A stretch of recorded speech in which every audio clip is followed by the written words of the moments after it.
Welcome back to this month's Roundtable, your all-in-one comprehensive view of what's happening across the real estate industry, straight from some of the industry's earliest technology adopters and foremost experts in technology, marketing, brokerage, government policy, capital construction, and cybersecurity. As always, this is a three-part show. Part one, introductions and what's new for each Roundtable host in their business sector. Part two, sector focus. We unpack the month's biggest news and paradigm shifts.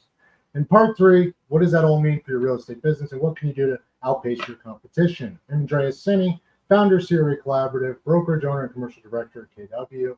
Joining me this month is none other than Dan Wagner, Senior Vice President, Government Policy, Government Relations at Inland Real Estate Group of Companies. Dan, welcome back. So nice to have you with us. I love Andreas. That's all you got to say. That's what brings the audience in. I'm telling you. Yes. Also joining us this month, Rebecca Carlson, founder, CEO, Carlson Integrated. Becca, always nice to have you back as well. Great to be here. Yeah, well, and what a great time to be here. There's so much going on in the industry. We've got transactions up year over year by 3.8% in commercial real estate. Inland just had a massive acquisition, government shutdown, so much going on, not to mention conference season, our favorite and greatest. So Dan, given the biggest news is shutdowns and that acquisition, tell us more about what's happening on your side of the fence. Well, just so everybody knows, I did learn something before the show. Andreas's rock star in his life is his grandma. So he got his learning about real estate through her. I guess she learned how to get a pilot's license because there was no Google Earth, right? So this is Sue Senie here. So generations of real estate development zoning attorneys. And when Sue got her license, she's one of the first female commercial brokers in the Northeast. There was no Google Earth, so she went and got a pilot's license to figure out how to put parcels together, which then meant my grandfather had to get a pilot's license, but he got it in case she couldn't fly, not for the real estate part of it. So yeah, Sue Senie, my hero, brought me through life and told me everything I needed to get started in this business, honestly. Thank you for bringing that back up. Absolutely. God bless your grandma. And the other thing that before the show started, I just got to give more kudos to Andreas. He said that we had 5,600 people that are tuning in, right? Tune in and downloads. So 5,642 tune-ins and downloads last month.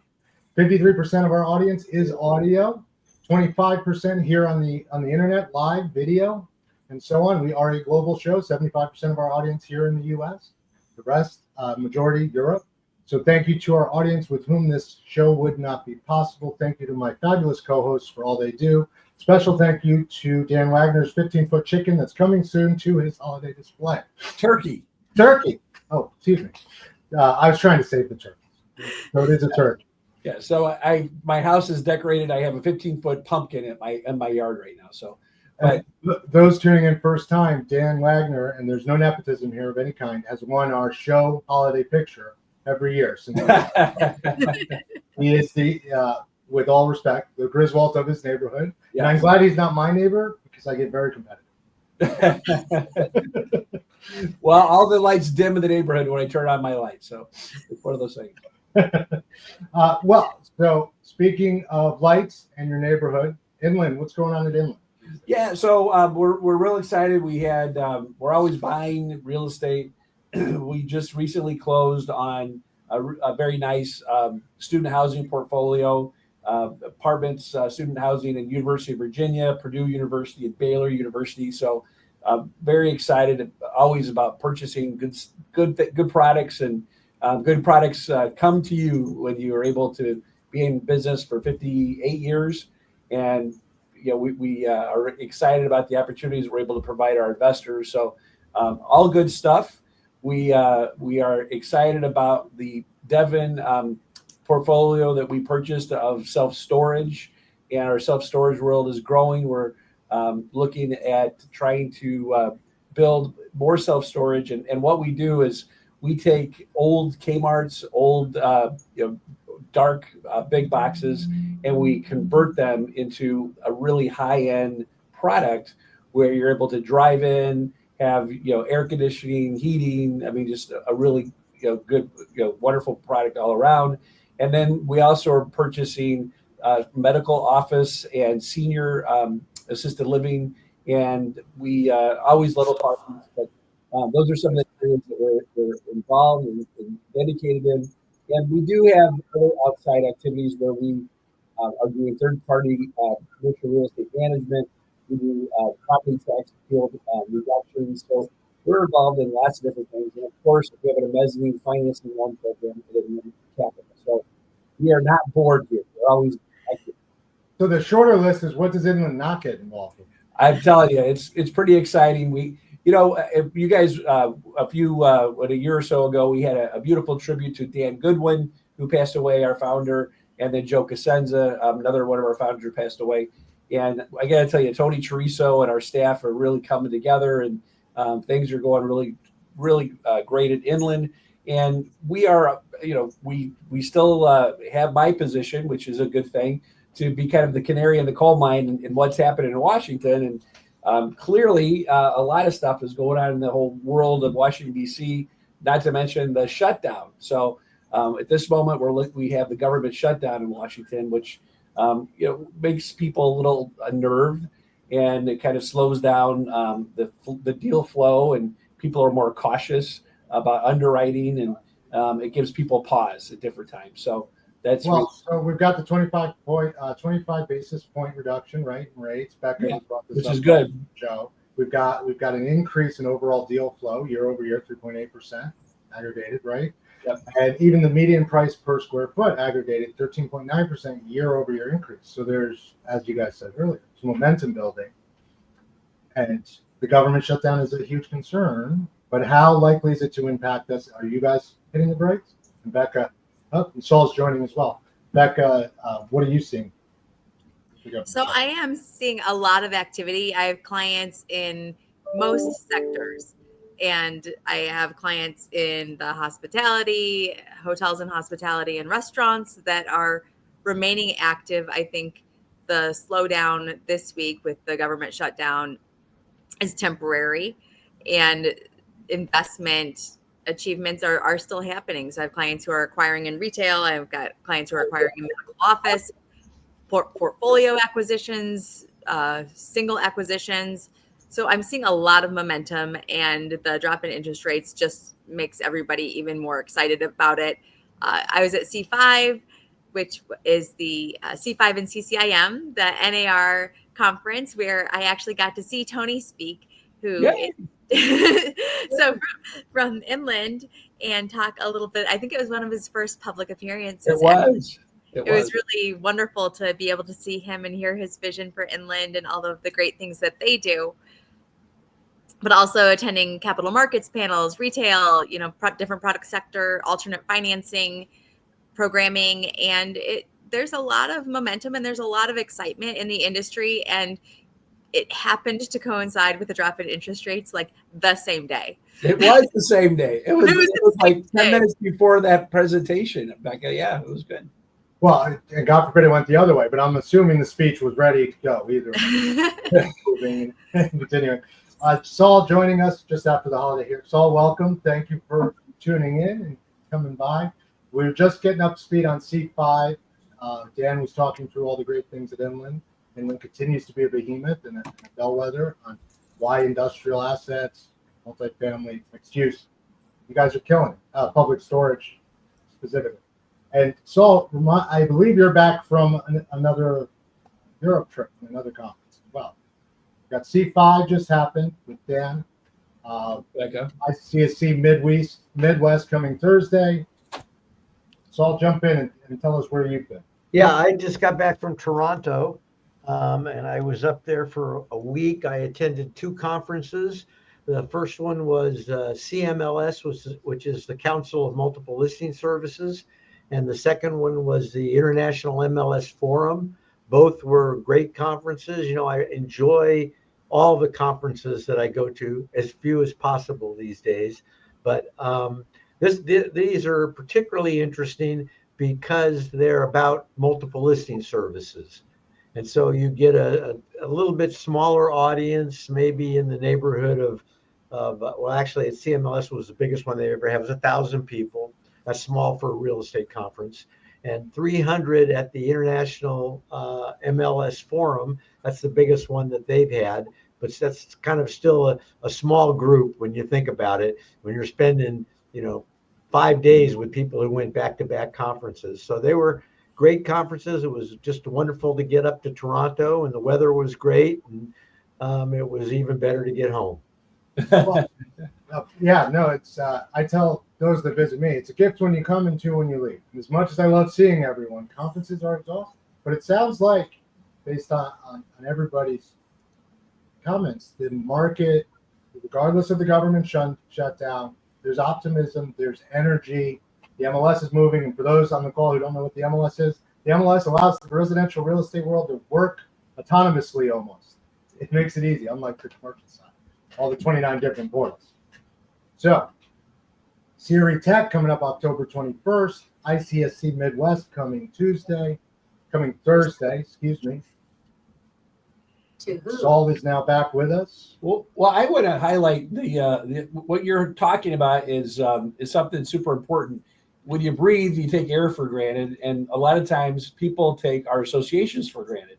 And I just this afternoon I went to the Main Street Realtor Association, which is like the 9th largest association in the country here. It's in the suburbs of Chicago, and it was packed. It was realtors walking, just arm in arm, and people are enjoying themselves. But what's nice is that people are coming together and they're enjoying the camaraderie with their fellow realtors.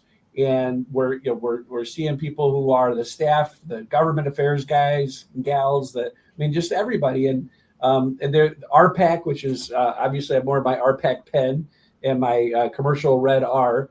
We have a separate booth because you get to go and have free drinks and free food because you're an RPAC member. But all these things means you're coming together, you're networking, you're engaging one another, and that's something that we shouldn't take for granted. And these conferences we go to, C5 was put on by NAR, and Becca, you loved going to C5. I mean, as you're out there, out on your own doing stuff, it's nice to be able to come and talk to colleagues and share this information. I know, Saul, we talk about that all the time, but isn't it just so important to be able to bring everybody together? Yeah, it's nothing like meeting face to face, right? Yeah. So, Zoom's great, but when you can get together with people face to face, meet people face to face, real estate is this personal kind of thing. And so the conferences I was at was, there's a lot of change going on in the industry. One of the things that a lot of times we don't recognize, and you made this point, Andreas, is that MLS really is a miracle.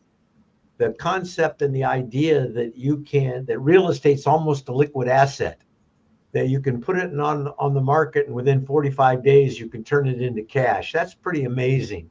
And that's it happens because people work together, and because we have rules, and because we have people who are willing to step up. And so the CMLS conference, that's about how MLSs work. And the follow-on, the international conference, the interesting thing is, while we're trying to destroy MLS here in this country through litigation and through the government, the other side of the coin is the rest of the world wants MLS. Right. They're excited about this idea of MLS. Now, MLS in the rest of the world isn't necessarily going to look like what MLS looks like here, but it is something that people are really interested in for a number of reasons. And one of the things that we did at the International MLS Forum, and this was the 3rd year of that forum, first year was in Paris, second year was in Milan, this year was in Toronto, and next year will be in Abu Dhabi, is that we created something called GDX, Global Data Exchange. And this is the first ever idea of a global data exchange. And so 5 players got together and created the Global Data Exchange. And those 5 players are the Toronto MLS, Stellar MLS in Florida, the San Diego MLS, which is my MLS, France, and Dubai. Wow. So that's really something. We're all coming together to figure out ways that and the foundation of all of this is data standards. And of course, the foundation of data standards is RESO. And of course, RESO is supported by the National Association of Realtors. Right. Which ties it back to you are who you're with. Yeah. So the idea of bringing this all together. And so for me, there's a 100,000 foot view of this. And that is, I truly believe in the preamble to the Code of Ethics of the National Association of Realtors, and that is under all is the land. Amen. And we all benefit from the widest distribution of real estate ownership, because if people own real estate, they have a stake in the system. And if I own real estate in Italy, I got a stake in Italy's system. Right. And if someone from Italy has real estate in the United States, they have a stake in our system, and you can build generational wealth. So all of these benefits around the widest distribution. And what will give us more confidence in buying real estate worldwide? It's transparency. And what gives us the ability to be transparent and to share data? Standards. Yeah. Which takes us to RESO, which takes us to the National Association of Realtors as an entity that supports and always has data standards. Exactly right. And again, for those that don't know the clear separation, residential, Saul, you helped build what is now realtor.com, this original network, this standard, where all of these brokerage houses can put together their data and push it out to each other and the industry and the buyers and the sellers. Meanwhile, commercial lagging behind, rightfully so. We've got 29 solid platforms that don't talk to each other. There's all these places to look. There's burnout. So to your point, it is a miracle. What residential has and what happened in that world, it's incredible, truly. And the rest of the world wants it. They don't have it yet. I'm excited to see the growth there too. Speaking of growth there too, markets, transparency, and marketing. Back up with all these conferences going on with the data standards, with all these changes. What's the latest going on in the marketing? So my favorite thing about the marketing that I get to do is that it's all so centered around commercial real estate. And when we're working with owners and investors, we're working with brokers, we're working with service providers within the industry, the recommendations that we're able to provide and look at regarding that, the data pieces and the technology stack that each of them has is pretty incredible. And we're doing some extra consulting in this arena right now, simply because there's such a proliferation of technology, and we don't mind.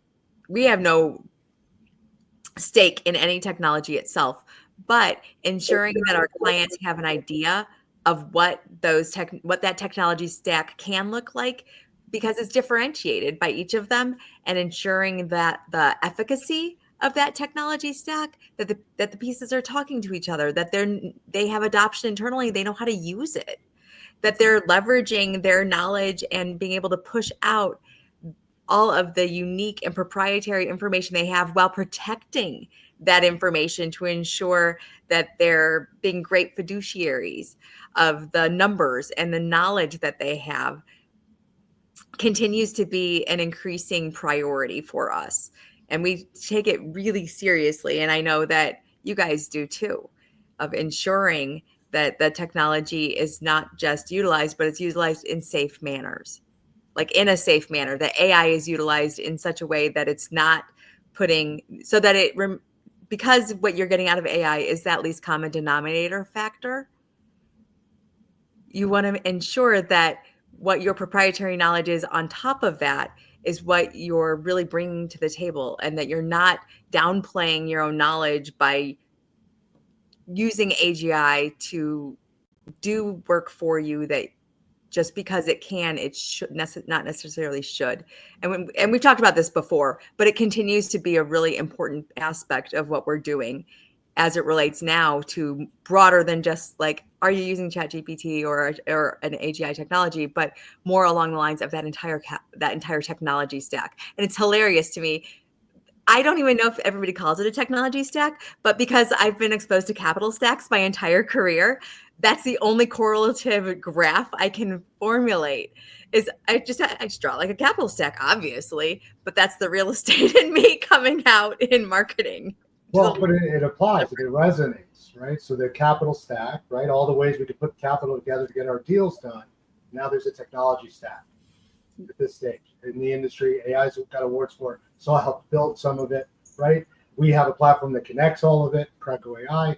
It has to be there, and it's there to stay. I have it. And on the AI side, your technology stack needs to provide to you actionable insight, right? Not just data overload. That's always been the problem. And AI allows more data to come at you and to glean insights if used correctly. At the same time, it's a day one intro. I've said it before, I'll say it again. You cannot trust it to do the work for you. It will or could do it wrong and make you look very bad. I've got a few questions from the audience. So Tom Orofino, thank you for tuning in this month. To Dan, how is the triple net business doing at Inland specifically? So, we're that's an interesting question. We're the alternative investment kind of company. And so, we're in Chicago, a great triple net lease that existed at one time were the Walgreens. And now, Walgreens is having a very difficult time where their valuation is just, totally hit the basement. And so those triple nets aren't the same as they used to be, right, Becca? So your experience, Becca, with triple nets is, it's people are, I think, trying to be more creative in putting their money into other places than just the usual old, tried and true. People still want to try to have that, but from Inland standpoint, we're very engaged in self-storage, all these other great places, but we're trying to look at, you need to diversify more and not just get into triple net. I was just going to say, my clients look at it as part of a diversified portfolio. So they may have an allocation towards triple nets, but they're also going to have an allocation towards multi-tenant, and they may have, and an allocation towards even other product types on occasion. Don't put all your eggs in one basket. Yeah. With all things, triple net's not just retail, right? You have retail triple net, office triple net. I don't know who's buying those. Just kidding. Industrial triple net and so on, right? And even the institutions have gone out and bought up swaths of residential rental properties. Yep. Well, not quote commercial, but acting, walking, talking like a commercial investment portfolio. Why don't one of you define triple net? Because I would bet there are a lot of people listening in that don't know what we mean when we say triple net.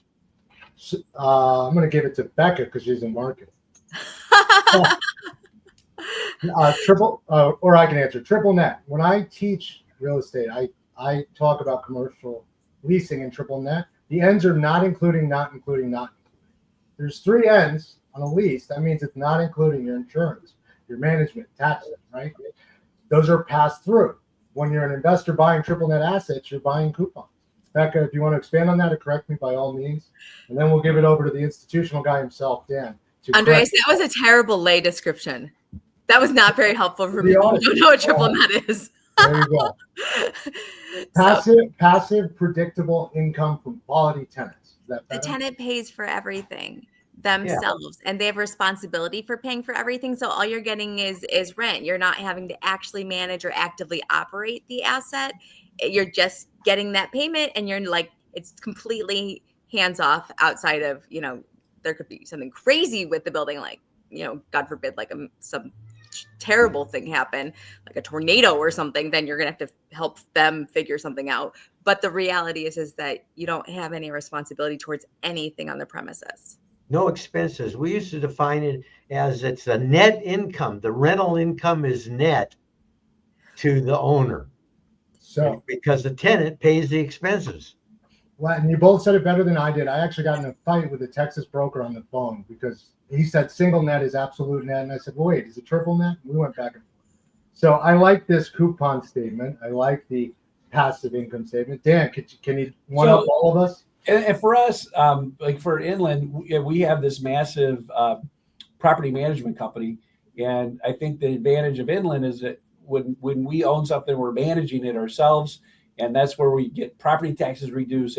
So that's where you can really help your investors by getting a better deal for them and getting more money for them by being able to manage it, have that experience where you really can make a big difference in who you buy with is everything. Who you invest with is everything. And so that's I think that's what the future is. I think, I don't know, but it's easy. It's not always easy to do all that. It's easy just to get a triple net, but it's different now where people were thinking that everything is so simple, and it's not. They're closing Starbucks, and who would have thought of that?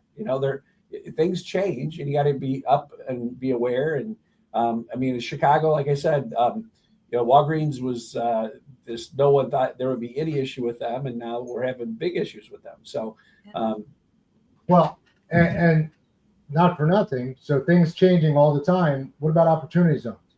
And you spoke about strategic. Yeah, so opportunity. So the big beautiful bill. I was on the Real Estate Roundtable opportunity zone meeting today. One of the things that happened with the big beautiful bill is that we love the fact that they continued opportunity zones, but they don't. The new opportunity zone legislation doesn't kick in until 2027. So between now and 2027, people are saying, "Wait a second, I have an opportunity zone already being built." And they're going to change the new opportunity zones. Are they going to grandfather these things in? So our coalition is looking to work with Treasury on regulations that will allow current opportunity zones to be grandfathered in, which is a big thing. And so we're working together with the industry, coming together under the auspices of the Real Estate Roundtable. But I do also want to highlight again, bringing people together. There's a couple things just real quickly, if I could. With the National Association of Realtors, I'm always a big fan talking about this.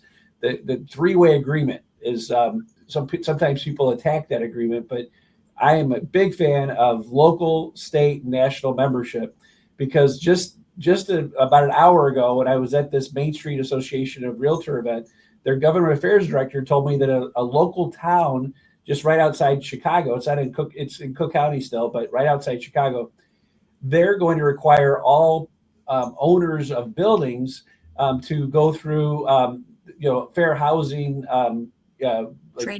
training, yeah, which is fine. Of course, people should do that.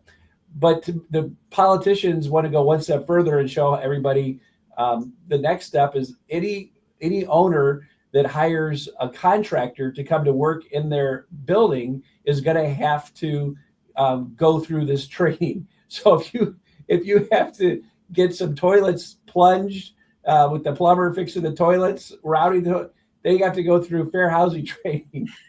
You want to get it's like what? What are you? I mean, have you heard of this, Becca?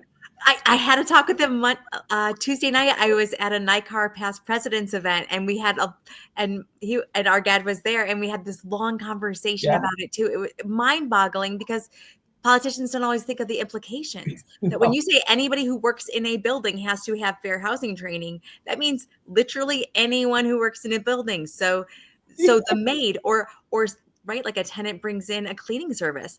Does that mean that so how it's written, unfortunately, specifies that the cleaning service, everyone at the cleaning service. Well, what if somebody's subbing in who's typically at a different building? And then, guess what? They have to have fair housing training too. Like, it's mind-boggling how our dues, again, I love paying this dues. I love my investment in RPAC because the staff are able to, then try to, change that and work with these elected officials at the state level.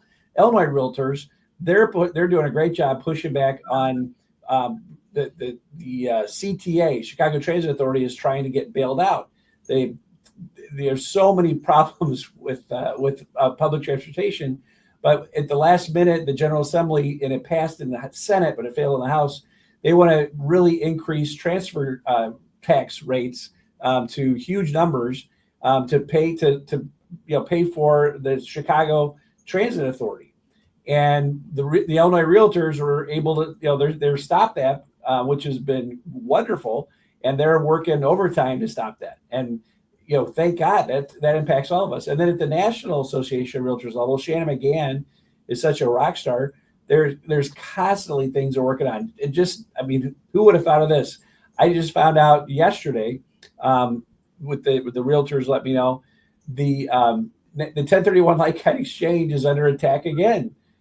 There's a group of progressive Democrats that they see the 1031 as a bad thing, and they put legislation in to kill it. Now, nothing's going to happen because Donald Trump's the president, and that'll in the House and Senate are Republican. But you just never know when all that time is going to change, and eventually it'll be Democrats in charge. So we're working together as a coalition to go to these very progressive Democrats and meet with them. And we've already tried to set up meetings to be able to let them know, again, the importance of the 1031, that it's probably one of the best things that's going to help underserved communities, and to go through all those details. And so at the local level, the state level, the national level, all these areas are just so important. And it's this organized real estate is what makes it so strong. And that's why I'm a member of RPAC. I'm getting close. I'm already in the Hall of Fame at 25,000. I'm getting close to the 50,000 level. But it's a big deal that we all participate and get engaged with trying to help out the realtors, because they are so many times the ones that are in the breach to fill the breach, to be able to be at that city council meeting. There's less newspaper reporters out and about, so people don't know what's going on. And so all these things are just super important. The other thing that's happening in real estate is the environment community have gone one step too far in regards to natural gas. In the Midwest, natural gas is a really big deal, and they're trying to ban gas stoves. They're trying to ban natural gas being anywhere, and that is another part of what realtors work on and what they're trying to do. And what's so interesting is that the other group that's helping are the Illinois Restaurant Association, because they will tell you that there's not a chef that wants to cook on an electric stove. Chefs want to cook on gas stoves. And it's you never in a million years would have thought that these issues would come up. But and they're people aren't evil. They're well-meaning people, but they sometimes people want to get into a contest with who could come up with a crazier idea. And some of these elected officials are looking for something to be able to promote, and they get this thing, and then all of a sudden they start running with it, and they're getting press and they like it. But we have to be kind of that bucket of cold water to throw on them and say, look, this is the reality for homeowners. If you were to turn off right now, the state of Illinois passed legislation in 2021 that says they're going to turn off all gas in Illinois in 2045. Nobody knows that. And there's nuances to that where the elected officials will say, it doesn't really say that, but ultimately it does. What that means, in my house in Wheaton, Illinois, I would have to pay at least $55,000, if not more, dollars on 2 new water heaters, 2 new furnaces, a gas dryer. I have a whole house electric generator. All that's going to be gone. And that's where you have to wake up these elected officials. So now we're working to try to get that changed. But it really is mind-boggling how you have people who they get into these elected positions and they are well-meaning, but it's important that we have our realtor leaders to be able to say, look, especially when you're in the Midwest, you have to have gas to be able to heat your places, and natural gas is a pretty clean energy. Dan, you're too kind. They're well-meaning. No, they're ignorant. They're idiots. The things they want to do are impossible. They have political agendas. These people you said they're not evil. They're evil. That goes back to standards and ethics. When you look at the results that would take place, or the requirements that would be placed on people, and the hardship that it would bring, I can't explain it every other way. And I would like to be nice like you. They're well-meaning, but to me, that doesn't cut it anymore. Right? Things are ridiculous. And so you're right. It's good we've got somebody that's willing to stand up to these people, because otherwise it would really be a mess.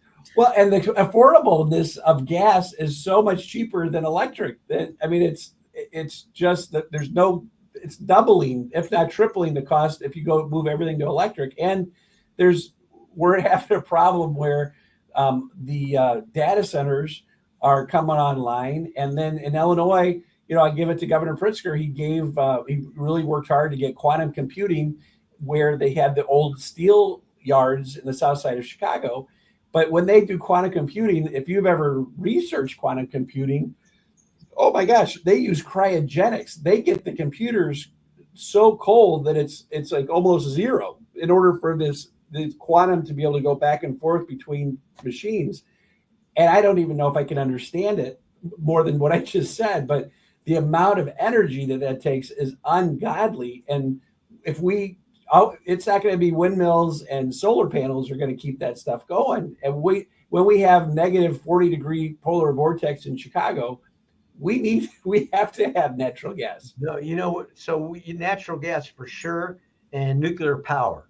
Yeah, nuclear power. Yeah. And I know people talk against it. That's just because they don't understand it. We have a nuclear power plant here in California, San Onofre, that they shut down because everybody was worried about it.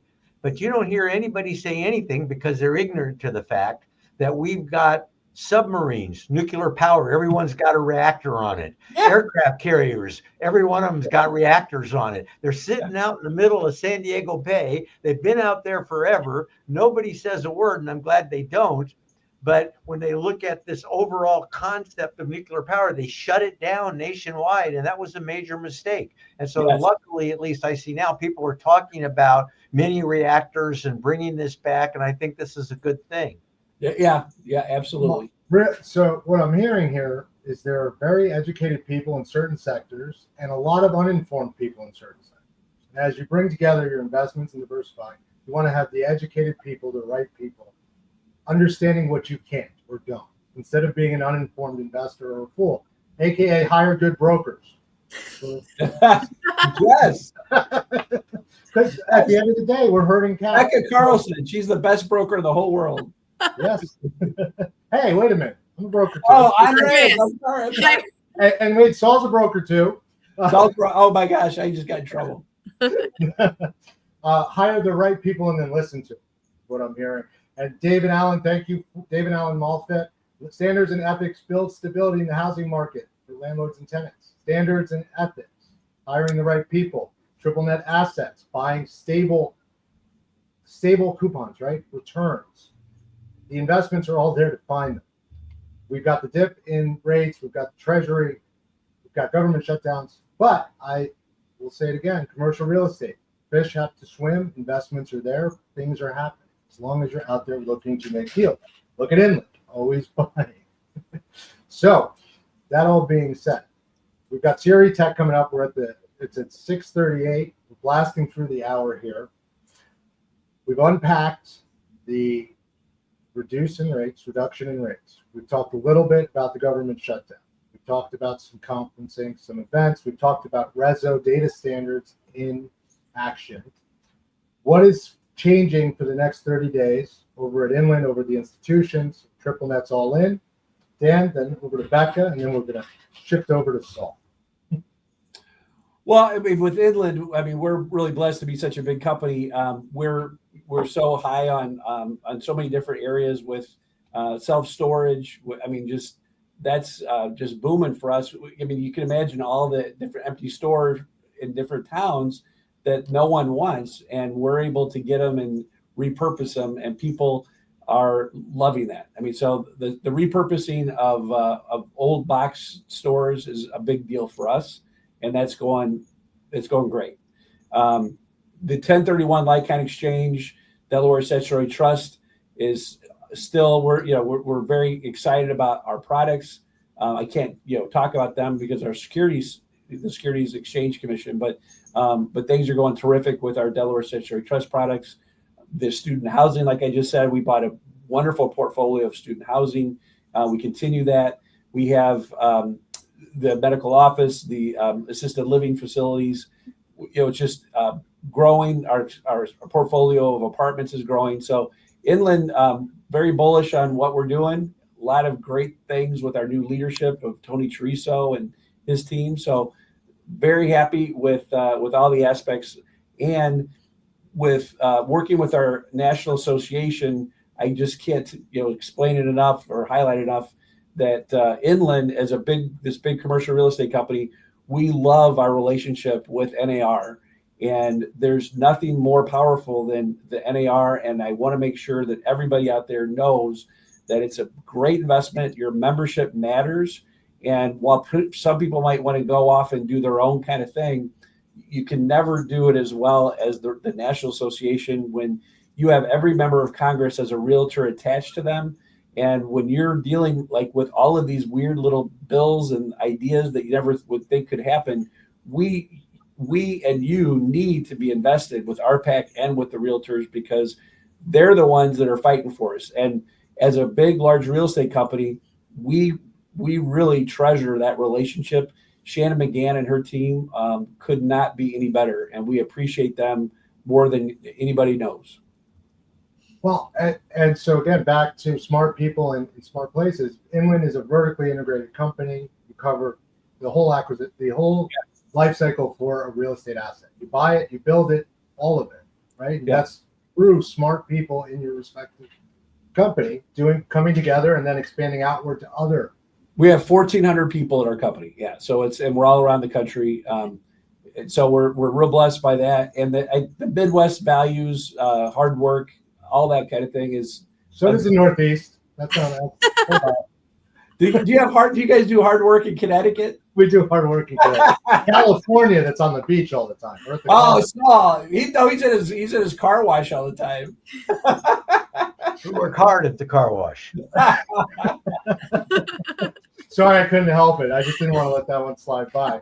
But the reduced construction costs, smart moves, strategic moves. Saul talks about this a lot. Knowing what regulations, what's being impacted, because we're not in a bubble. None of us are. Each of our businesses is impacted by the other, and then all of it's impacted by regulation and global economics and so on. So Inland is still buying and growing. Yes. Shifting, the MLS is still building, shifting over to Becca, and that was a quick one because we're still at 6:42. So we get a little more long-winded. Okay, so there are a couple of things I want to talk about. First and foremost, I'm very excited, Dan, about the adaptive reuse pieces that you guys are implementing in reframing really kind of those troubled retail assets. And I think that's one of the best things about commercial real estate is that we evolve and change with the cycle, and that because everything does run, right, the land is under everything, we get to modify and change and continually build our communities and continually improve them. Absolutely my favorite thing about commercial real estate. It's just such a beautiful industry to be a part of. And I have heard a lot about affordable use lately. I've heard a lot about adaptive reuse. I love the conversation around opportunity zones. I find there is an attraction for new market entrants. So kind of those younger folks coming in this concept of placemaking, this concept of building community. There's a lot of passion around that. And then I also am talking to tenured professionals who've been doing amazing work for decades, who recognize the broader impact of what they're doing. And that's really what fuels their passion. So often in my conversations with newcomers, I'm introducing them to these tenured professionals who have those similar values so that we can get some new energy around what we're trying to do from that placemaking standpoint, from the standpoint of bettering environmental tax credits, of having better LEED buildings, of ensuring that the environmental impact, the housing impact, all of these things come together. And there's just such a really kind of neat push from established and new folks around the building a better world around us and using real estate as the vehicle to do that. So I find it to be incredibly exciting. I like that, Becca. It's great. Right? Yeah, I agree. So cool. And I'm very excited about transactional real estate right now.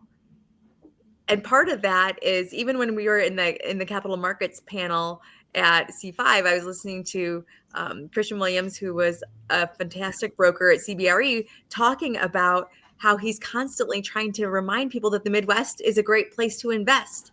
And because you still have the same credit in those national tenants that you have on the coasts, but at a better rate. You're just making more money. They're the same credit in the tenants. And I feel now like I'm on the ICSC state committee and very much championing the ICSC at Midwest conference that's this coming Thursday. It's a great organization. more people. Like we love people here in the Midwest. We really want people to be involved in real estate, and we welcome them with open arms. And I'm excited because we've got 18 tenants that for the retailer runway who are all expanding here and are going to talk about what they're doing in this marketplace. And I have so many clients who are going to be there, so many colleagues walking the show floor, which is always fun, and then social things thereafter. Leave it to say that the Midwest is a great place, and we want to get more people excited and more people involved in it. And it's just a phenomenal area to invest. So my last note though from this capital markets panel that I thought was really interesting, and I don't know if you guys have ever thought about this way, but there was a leader from BMO Bank, and she was talking about how she tracks M&A activity. And in her tracking of M&A activity, that reflects on some of their, kind of some of their regulations or what they're willing to do in the real estate industry. So the correlation in those two different transactional worlds, she's watching both of them to see what trends are happening in either space. And I do have a bunch of clients in M&A, so it's fun for me because with any business, there's proliferation and there's consolidation, and we see that that's the Starbucks model, right? Like that's what's going on right there. And we used to have it with banks on all the corners, and it's really neat to watch how business changes and grows that way. But then when you think about it from M&A, what businesses are being absorbed by private equity? How is that impacting the footprint of certain business sectors all across America? So I don't know about you guys, but I'm excited about all the things that we get to track and all of the academic knowledge and knowledge in economics that we can then pull into commercial real estate to continually make our world better with all the adaptive reuse and all the placemaking. It all comes together. I don't know. I think we're in the most exciting industry in the entire world. Agreed. It's why we're here. So the actionable insights, activity tracking, portfolios, data. Oh, geez, sounds a lot like the MLS, but on the commercial scale and not yet in a platform. So what was that placed in? Can I lob it to you? Yeah, I want to ask you, you guys were at Main Street. Did Main Street used to be called the Realtor Association of West South Suburban Chicagoland? Yes. They merged all these things into one. Yeah. I used to take pictures of all the associations I would go speak at. So when you said Main Street, I pulled it up. So I'm looking at a picture of it from about 20 years ago. Yeah, they brought them all. They merged them all together. There was M&A, Becca, associations, right? Yep. So I'm the past president of the Chicago Realtors, and I've never sold real estate. I just, I have my real estate license, but because of our advocacy from Inland, they made me the chairman, and so I got to be Realtor of the Year.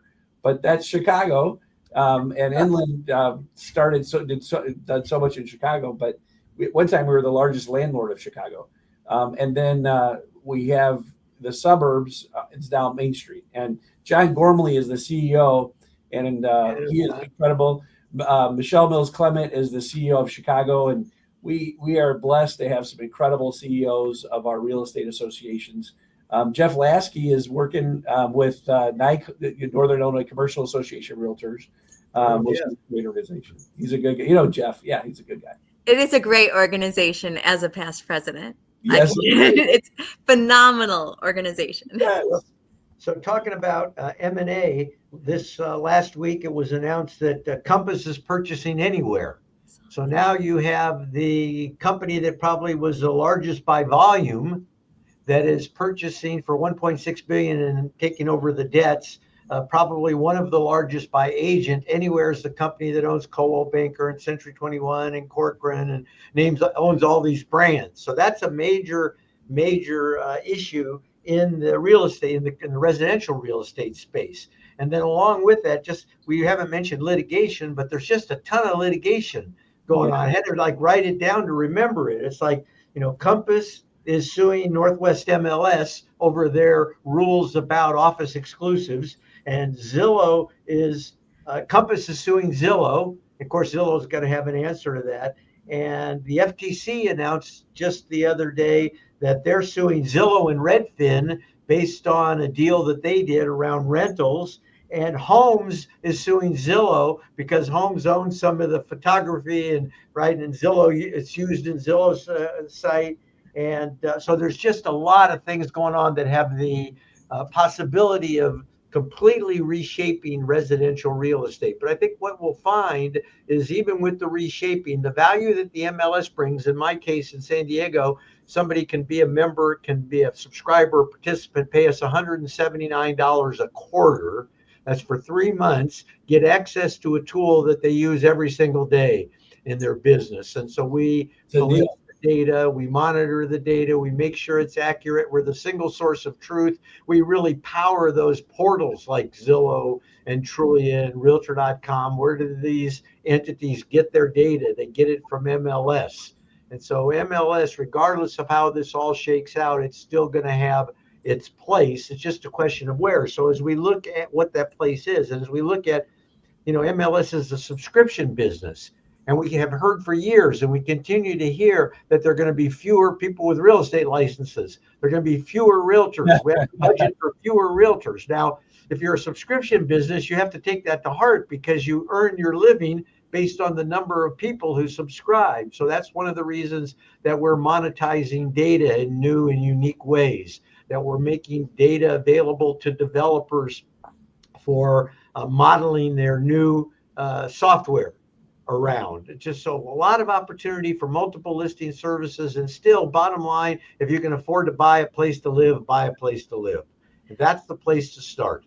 And with the increase in scrutiny and all those mergers going on at the top brands residentially, sounds like commercial real estate is a safe, simple investment.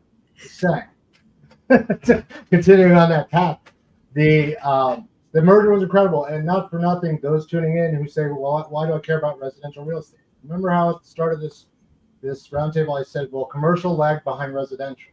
Our technology adoption is following the same trend residential. The industry growth, the woes, and the good and the bad.